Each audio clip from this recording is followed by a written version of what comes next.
Welcome back to an ATV Special Broadcast. Joining us is Gloria Steinem. So for the first time in U.S. history, we have 3 females serving simultaneously on the Supreme Court. I'd like to know, where do you think the future of the Supreme Court is going with this? Well, obviously it's getting better, and these 3 particular women, I think it's fair to say, kind of represent in some ways the majority of American views, you know. So that's quite lucky, and it's important that one is a Latina. One is, I mean, it's important to have diversity. But the court itself is still quite conservative, and there's a lot of 5-4 judgments, including on the question of whether or not Bush was ever really elected. So. And the judgments so far, the decisions, especially recently, have been very pro-corporate. So, I don't know what persuasive power those 3 folks will have.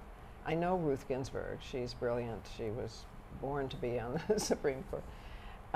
But they seem to operate quite separately. So, I think I'm not sure. It depends. It depends very much on the case at hand. Right, and I mean, it's still a fairly young situation, so I'm sure we'll see where that'll go.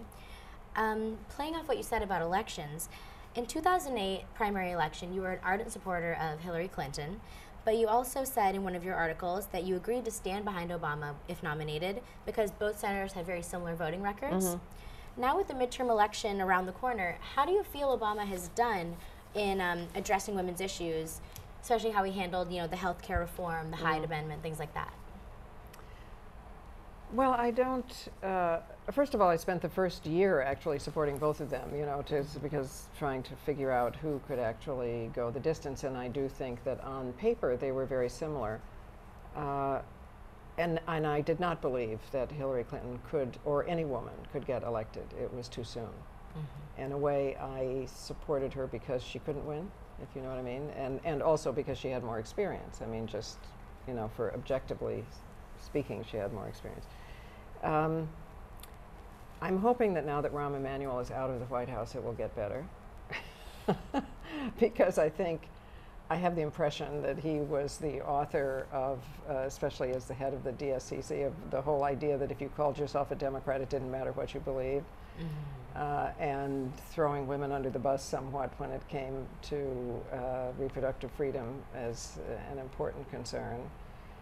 I'm not convinced that anyone else could have done better because than what Obama has done, because we have a Republican Party that doesn't represent most Republicans. It's very extreme.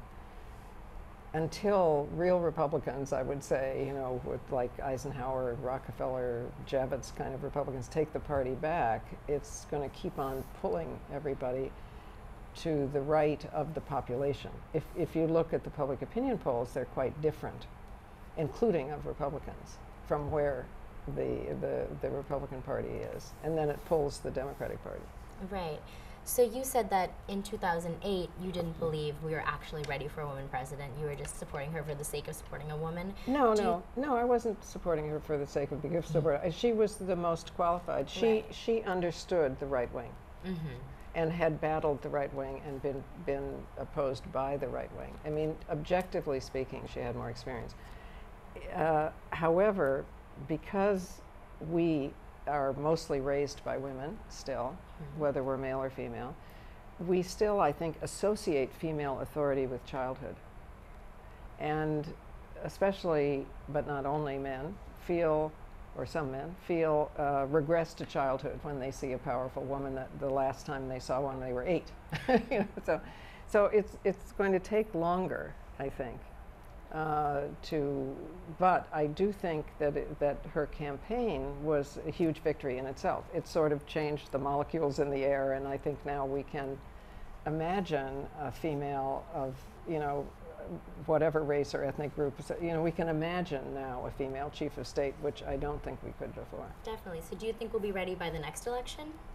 Well, the next election we want to re-elect Obama, you know, so we'll have to be in the future. Perfect. Well, that's all we have time for today, but thank you so much. It was an honor meeting with you. It's an honor for me. Thank you. Thank you.